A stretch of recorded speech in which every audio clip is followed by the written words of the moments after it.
E se nós fizermos uma avaliação hoje minuciosa, será que não faltou a bênção de Deus sobre aquele plano que nós desejamos? Será que não houve alguma situação em que houve essa dificuldade? E nós até depois ficávamos perguntando: Deus, mas por que não deu certo? Talvez nós não colocamos os nossos planos na medida correta. Porque Deus, Ele enxerga não só aquilo que enxergamos, mas Ele enxerga muito além do futuro. E muitos dos nossos planos, eles podem ser a nossa destruição. Eles podem ser a nossa decepção. Então passei a não mais simplesmente desejar um ano melhor, mas a avaliar e fazer uma reflexão de onde foi que eu errei nas coisas que deram errado no meu ano que passou, e por que as coisas não aconteceram do jeito que eu sempre sonhei. E tem um camarada na palavra de Deus que é o salmista Davi. Esse salmista Davi era um homem segundo o coração de Deus, que mesmo tendo os seus erros, ele continuava sendo segundo o coração de Deus, porque ele não fazia nada sem falar com Deus, sem colocar. Quando ele ia para as guerras, ele ia por uma batalha, ele não se movia enquanto Deus não desse o aval para ele, para que ele pudesse dar o primeiro passo e partir. Então ele ficava lá, ele ficava com o exército preparado, estava todo mundo pronto. Que hora nós vamos sair? Espera aí que Deus vai dar o momento. E ele ia em oração: Deus, e agora? O que nós vamos fazer? Como é que nós vamos atacar o inimigo? Que estratégia nós vamos usar? E ele ficava ali, quanto tempo fosse necessário, ele ficava ali, para que ele só saísse debaixo da bênção de Deus para batalhar. Mas esse mesmo Davi, uma certa vez, ele enviou os seus exércitos a guerrear, e ele ficou no palácio. E aquilo foi a derrota dele. Porque ali ele pecou, todos sabem da história, e ele ali não só adulterou com uma mulher casada, que era a mulher do seu comandante, e para tentar consertar aquilo que ele tinha feito de errado, ele mandou colocar o seu colega comandante na frente da batalha para que ele pudesse morrer, e aí ele casava com a fulana, né? com a tal, e aí a coisa se acobertava. Olha o plano dele. Então ele casava, ficava tudo certo, e aí tudo se corrigia. Isso na cabeça dele. Às vezes, quando nós estamos debaixo de um problema muito sério, nós erramos e fazemos algo errado, o inimigo vem às nossas mentes e ele tenta engendrar um plano para corrigir aquilo que nós fizemos de errado. Ele é cheio das ideias. Ele fala: não, você não precisa falar para ninguém não, mas vai todo mundo saber, e ele começa a trabalhar, e as ideias dele é complicar ainda mais aquilo que já está errado. E foi isso que aconteceu na vida de Davi. E aí eu queria meditar um pouco no Salmo 51. Nós vamos dar uma analisada nesse Salmo. Abra aí, Salmo 51, a partir do verso 1. E nós vamos ver quando ele se viu diante desse pecado, quando ele se viu diante dessa condição, que ele teria que tomar uma posição. Ele tomou uma posição muito interessante no Salmo 51.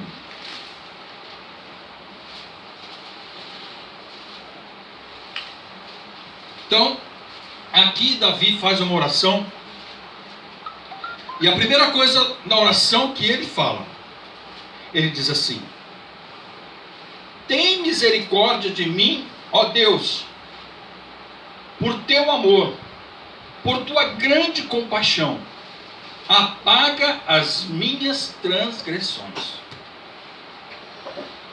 Para um pouquinho aí, não fecha a Bíblia, então vamos continuar lendo depois, mas eu queria só comentar esse versículo.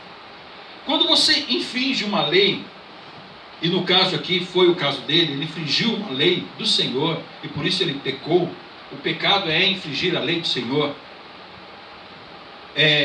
Isso traz sobre ele o peso de uma transgressão. E o que é uma transgressão? Para nós entendermos. Por exemplo, para nós entendermos melhor, uma transgressão de trânsito.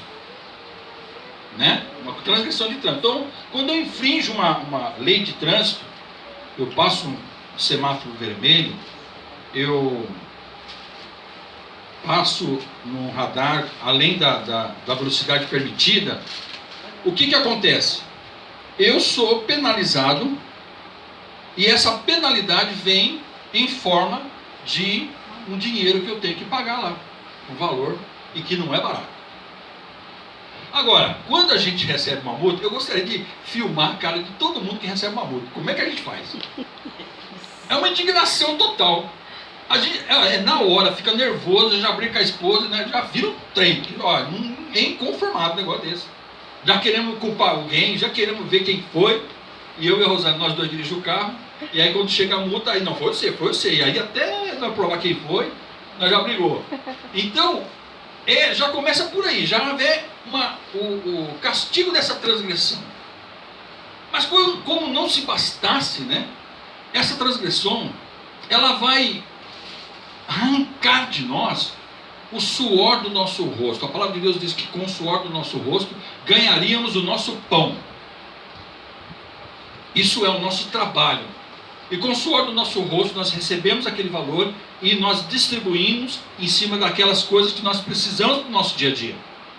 E quando entra uma transgressão desta, ela atrapalha toda a nossa finança. Porque você estava programadinho para pagar suas contas, pagar não sei o que, tal, comprar tal coisa, tal, de repente chega aquele valorzão lá. Tem que pagar. Então, na verdade, essa transgressão, ela vai sair da onde? Do suor do teu rosto. Você quer fazer uma conta linda? É pegar o valor da multa, pegar o valor de quanto você ganha por hora no teu trabalho e ver quantas horas de trabalho você vai ter que trabalhar só para pagar aquela passadinha no farol vermelho. Aquela velocidade um pouquinho acima, que outro dia eu tomei uma multa de frente à Casa Maristela. Passei 67. Ali é 60. Eu passei a 67, os caras me multaram. E não tem conversa, tem que pagar e tudo bem. Então você fica indignado. Então isso é uma transgressão natural. Mas existe a transgressão, no caso que nós estamos falando aqui, é a transgressão espiritual. Essa transgressão espiritual não mexe no nosso bolso, muitas das vezes. Mas ela mexe com toda a nossa vida, o nosso intelecto, aquilo que nós pensamos.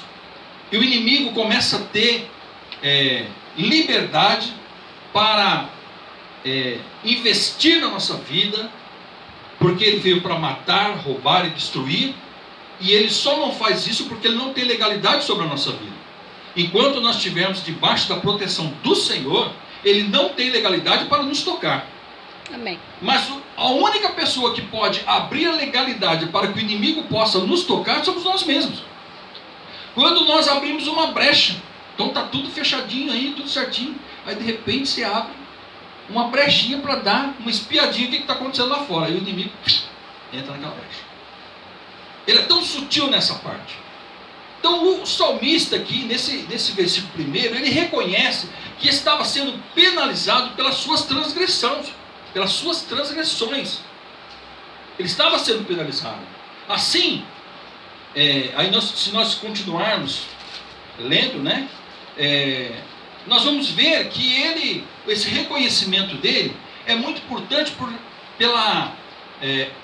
isso que Deus o considerava muito, porque ele era autêntico. Ele não escondia que ele estava errado. E quantas das vezes, essa é a parte mais difícil do ser humano, reconhecer que eu fui errado, que eu estava errado, e que eu transgredi as leis do Senhor. Esse é o reconhecimento, esse é o ponto principal da vida de uma pessoa. E aqui Davi estava reconhecendo que ele tinha transgredido. Então voltando lá, olha lá. Tem misericórdia de mim, ó Deus, por teu amor, por tua grande compaixão, apaga as minhas transgressões. Ele sabia que se não apagasse as transgressões dele, ele não ia para lugar nenhum, ele não ia ganhar mais guerra, ele não ia ser mais ninguém. Se nós olharmos em Isaías, não fecha aí não, nós vamos continuar aí, mas eu quero só dar uma pinceladinha em Isaías 59:2. Se você não quiser abrir, não abre, mas eu vou ler. Assim As vossas iniquidades fazem separação entre vós e o vosso Deus, e os vossos pecados encobrem o seu rosto de vós, para que não vos ouça. Olha só aí. Davi sabia disso. Davi sabia que enquanto ele estivesse ali errado, ali, tentando encobrir o seu pecado, ele inclusive tem um texto que lá na frente ele fala assim: Senhor, não retires de mim o teu Espírito Santo. Ele roga a Deus: Deus, não retire de mim o teu Espírito Santo. Tamanha era a dificuldade. Por quê? Porque o peso disso que cai sobre a vida da pessoa é muito grande. Agora, vamos trazer para o nosso tempo. Vamos trazer para a nossa realidade. Então, eu planejo, faço meus planos, vou fazer isso, vou comprar aquilo, não consulto a Deus, né? E ainda estou em pecado. Qual a possibilidade desse plano dar certo? Se o diabo veio para roubar, matar e destruir, ele não vai te dar vitória. Você não tem acesso a Deus, porque esta palavra está dizendo que as nossas iniquidades e os nossos pecados fazem separação de nós de Deus. Então nós estamos separados de Deus, não adianta pedir, Deus não vai te ouvir. E você está do lado de cá e o inimigo quer só roubar, matar e destruir. Qual? Já está no corno, né? Acabou. Vamos lá, Salmo 51, 2. Continuando a leitura. Lava-me de toda a minha culpa e purifica-me do meu pecado. Olha onde ele foi buscar. Ele foi buscar como que ele poderia fazer para voltar o seu relacionamento com Deus como era antes. Existem pessoas que demoram para entender isso, que o único caminho é voltar o relacionamento com Deus. E aqui nesse versículo ele fala: ó, lava-me de toda a minha culpa, Senhor, purifica-me do meu pecado, pois eu mesmo reconheço. Olha aqui a palavra: eu mesmo reconheço as minhas transgressões e o meu pecado sempre me persegue. Olha só. Por que o pecado sempre persegue? Porque a partir desse momento ele não tem a cobertura de Deus. E o pecado sempre está ali: não, vem para cá, vamos mais, vem para lá, vem cá, vem mais para cá, vem mais para cá. E o pecado convida-o sempre. Então, aí eu pergunto: onde? Nos meus planos, os meus sonhos e as minhas vontades, onde que eles me perseguem? Hoje, na nossa realidade. Por isso que todo ano novo, eu fico desejando outro melhor. Isso é a situação de todo mundo. Enquanto eu não cuidar do meu relacionamento com Deus, os meus anos novos serão sempre de frustrações, porque eu estou achando que simplesmente a virada do ano vai mudar a minha condição para com Deus. E os meus sonhos. E aí existe um monte de situação: não, vai lá nas ondas lá, pula 7 vezes as ondas do mar lá, faz não sei o quê, todo mundo fica de branco, porque diz que branco dá sorte, e inventa um monte de coisa, mas não mexe no ponto principal. Olha o verso 4 do Salmo 51. Porque a solução, amados, é o que? Arrependimento profundo e reconhecimento. É o que ele está fazendo aqui. Agora, olha o reconhecimento dele. Verso 4. Só contra ti pequei e fiz o que tu reprovas, de modo que justa é a tua sentença e tens razão em condenar-me. Verso 5. Sei que sou pecador desde que nasci. Sim, desde que me concebeu minha mãe. Então Deus ama a verdade. Olha só, Deus ama a verdade. E quando ele se coloca nessa posição: Deus, eu reconheço que eu sou pecador. Ele reconhece, ele fala: eu mereço. Aí Deus já olha para ele com uma nova simpatia. Fala: opa. Porque vamos cá para nós, amados. Como é difícil reconhecer o nosso erro. Como é difícil reconhecermos quando nós estamos errados. Como é difícil nós chegarmos na presença do Senhor e falar estas palavras que estão do jeito que estão aqui no Salmo 51. Ó, verso 5. Sei que sou pecador desde que nasci, sim, desde que concebeu minha mãe. Então, Deus ama a verdade, mas eu insisto em mentir para mim mesmo, muitas vezes. Muitas vezes, amado, nós tentamos convencer nós mesmos que nós estamos certos. E o inimigo trabalha para que isso aconteça. Então nós erramos, estamos em pecado, estamos aquilo, mas eu quero me convencer que eu estou certo. E muitas vezes eu minto para mim mesmo. Então eu minto quando planejo gastar o meu dinheiro, por exemplo, com sabedoria. Eu passo o ano falando, esse ano aqui eu vou gastar meu dinheiro com sabedoria, eu vou fazer conta, eu vou fazer meu controle. Mas basta um dia você sair daquela crise de ansiedade de comprar algo que você viu, e você esquece todas as contas que você fez, você esquece todo o seu planejamento financeiro que você fez, e você vai lá simplesmente e compra. É bem verdade que depois dos 2 dias você até se arrepende, mas aí comprou, já assinou, já o carnezão já está lá mesmo, não tem mais jeito. O que é isso? Mentindo para mim mesmo. Eu estou tentando me convencer de que não é do jeito que eu planejei, mas é do outro jeito que eu estou sentindo. Eu minto quando planejo trabalhar como se fosse para o Senhor. Eu até acho engraçado isso, né? Olha, irmãos, nós temos que trabalhar como o Senhor, como se fosse para o Senhor. Então eu vou dar o melhor de mim. Você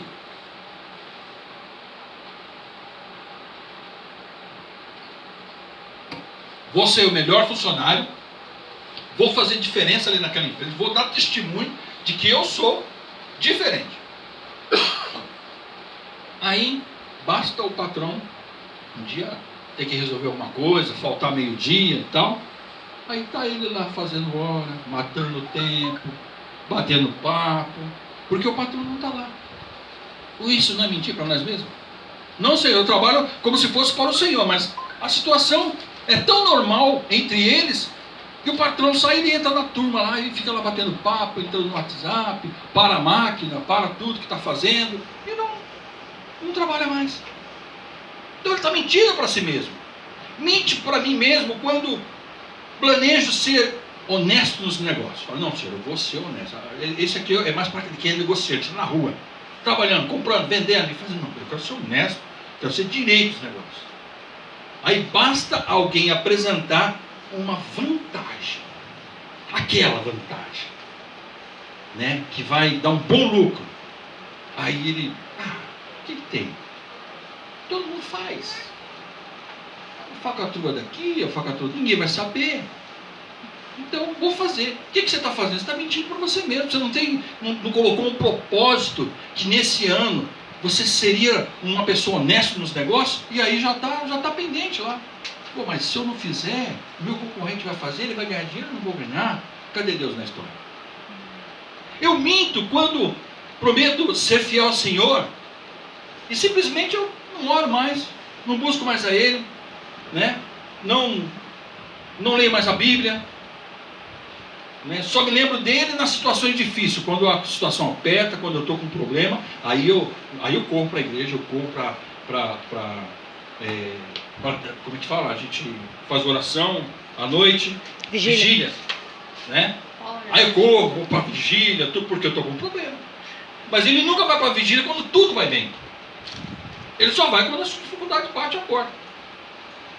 Vamos no verso 6 lá, do Salmo 51. O que o salmista está dizendo? Sei que desejas a verdade no íntimo. Olha só ele falando. E no coração me ensinas a sabedoria. Purifica-me com isopo. Isopo, amados, é uma planta. É uma planta ideal para fazer aspersão. E era usada no templo para fazer aspersão. Então, a purificação lá no templo, lá no judaico, era feita com essa planta. Então, ela molhava no sangue e aspergia. Então, é isopo que chama isso aqui. Por isso que às vezes a gente vê essa palavra, acha estranha. Então, purifica-me com isopo e ficarei puro. Lava-me e mais branco do que a neve serei. Faz-me ouvir de novo júbilo e alegria, e os ossos que esmagastes exultarão. Esconde o rosto dos meus pecados e apaga todas as minhas iniquidades. Essa deveria ser a nossa passagem de ano. a nossa passagem de ano. Quando nós estamos lá na igreja, né, esperando da meia-noite, é esta oração que nós temos que fazer, de Salmo 51. Senhor, eu sei que eu errei, eu sei que eu pequei, reconheço os meus erros, mas Senhor, apaga de mim, eu quero entrar nesse ano purificado, limpo, para começar a minha jornada nova nesse ano. Pois todas estas coisas, né, o pedido que tenho que fazer para este ano de 2017, não é um novo carro, não é uma casa, não é um novo emprego, novas conquistas, novas amizades, nada disso.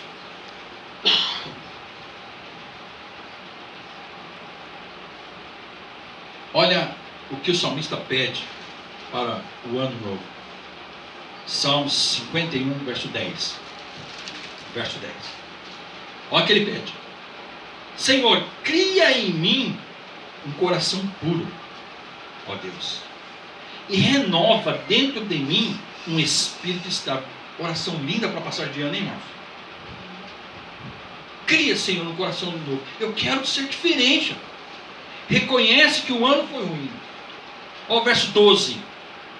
Devolve-me a alegria da sua salvação e sustenta-me com um espírito pronto a te obedecer. Demais, né, irmãos? Que oração perfeita. Quando a gente lê isso, a gente começa a entender por que Deus gostava de Davi. Porque a gente, toda vez que a gente fala que Deus que Davi era segundo o coração de Deus, a gente só pensa assim, mas ele pecou. Não é assim? Mas como é que pode ser? Ele pecou, mas olha como ele retratou o pecado dele. Eu queria ler um texto em Deuteronômio, capítulo 5, verso 29, que Deus está dizendo lá.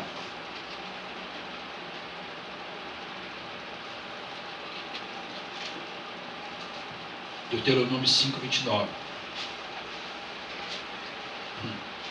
Deus está dizendo, olha o que Deus está dizendo nesse versículo. Quem dera eles tivessem sempre no coração essa disposição para temer-me e para obedecer a todos os meus mandamentos. Assim, tudo iria bem com eles e com os seus descendentes para sempre. Aqui. Eu preciso só obedecer, para que tudo vá bem, assim tudo iria bem com eles e com os seus descendentes para sempre. Vamos ver outro texto aí, Amós 8:11. Livro de Amós, profeta menor. Esse livro às vezes é difícil de achar, mas eu tenho uma tática para achar ele fácil. Eu abro lá em Mateus e começo a vir para trás, né? Os profetas menores está tudo ali escondidinho, atrás de Mateus. Amós, capítulo 8, verso 11.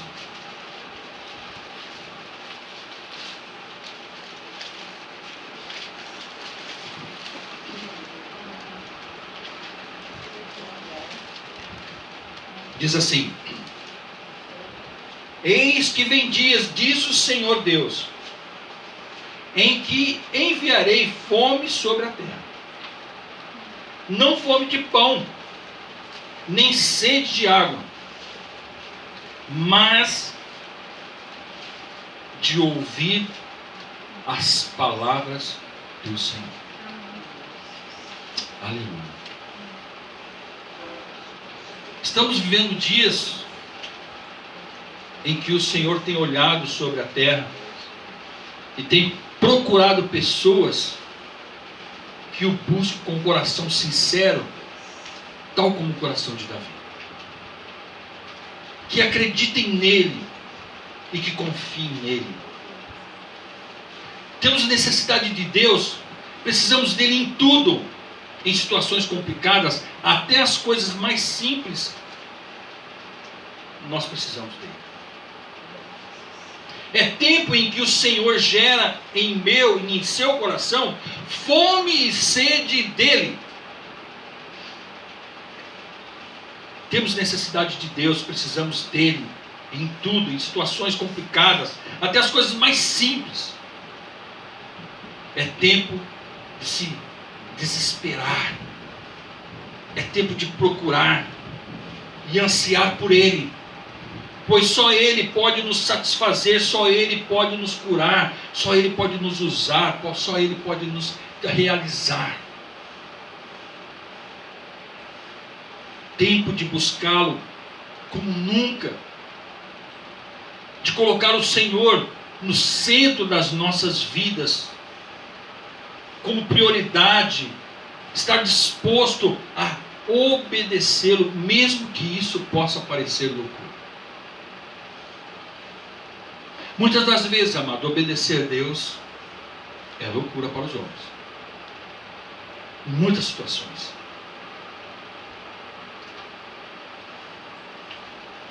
Fome e sede de Deus. Se desesperar. Ter Deus como tudo. Ser dele, por ele inteiro. Buscar, sacrificar, obedecer, amar o Senhor, mais que a você mesmo, mais que a sua vontade, seus planos, seus caminhos. É tempo de atrair o olhar de Deus para a sua vida. Chamar a atenção dele. Seja diferente, amor. Mude, deixe o Senhor te transformar, te tocar, alinhar a sua vida e colocar tudo no lugar. Escolha neste dia mudar, um novo começo, uma nova aliança. É isso que o Senhor espera de você para 2017. O Senhor te espera e anseia por mudar sua vida, fazer algo novo. Já é tempo de sair do conformismo e experimentar a boa, perfeita, agradável vontade de Deus. Tempo de subir mais um degrau espiritual. Tempo de subir mais um degrau emocional. Tempo de crescer, de amadurecer, de comer comida mais sólida, sair do leitinho espiritual e deixar o leite espiritual para outros que estão iniciando. Tenha fome da palavra e sede da sua presença. Amém. Mergulhe mais fundo na presença de Deus e experimente o sobrenatural, coisa que só Ele pode fazer. Este é o tempo. Os tempos estão se findando. Os sinais estão aí para comprovar. É só nós confirmarmos os sinais aqui na Bíblia e nós entenderemos que não existe mais tempo para nós ficarmos brincando com Deus. Brincando de igreja, brincando de... Hoje na mensagem de hoje, na devocional de hoje cedo, eu falei um pouco sobre isso. Eu falei que a igreja de Jesus Cristo é uma igreja viva. Ela não está contida em 4 paredes. Ela é uma eclésia, e uma eclésia ela é saindo para fora. Por isso que nós fazemos esse trabalho devocional. Nós todos os dias levantamos de madrugada e preparamos a hora. Às vezes perdemos a hora, é verdade.